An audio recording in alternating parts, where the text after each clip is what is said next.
how cashback works on crypto.com. Hi everyone, in this video I'm going to show you how the cashback programs on platform like crypto.com works. So crypto.com are designed to make purchases using their crypto asset.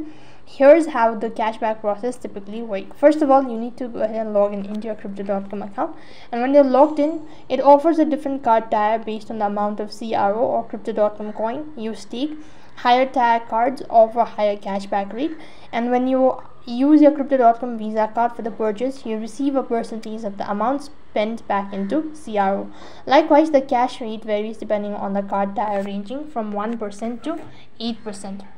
The crypto.com or the crypto pay is a feature on the crypto.com app that allows you to make payments to the merchant using cryptocurrencies. And when you use crypto pay, you can get up to 10% cashback in CRO for eligible transaction.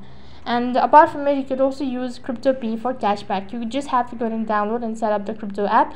Next, you have to go ahead and buy CRO token within the app. Navigate the staking section and stake the required amount of CRO to unlock higher cashback tiers. Likewise, you need to choose and apply for a crypto.com Visa card. Once you receive the card, you need to follow the activation instructions in the app, and you'll be able to use the crypto pay. After the transaction, the cashback in the CRO will be credited to your account based on the eligible percentage. So this is how a cashback on crypto.com works. That is all for this video. I hope the video was helpful. Make sure to like, share and subscribe to our channel. Thank you for watching. See you in the next video.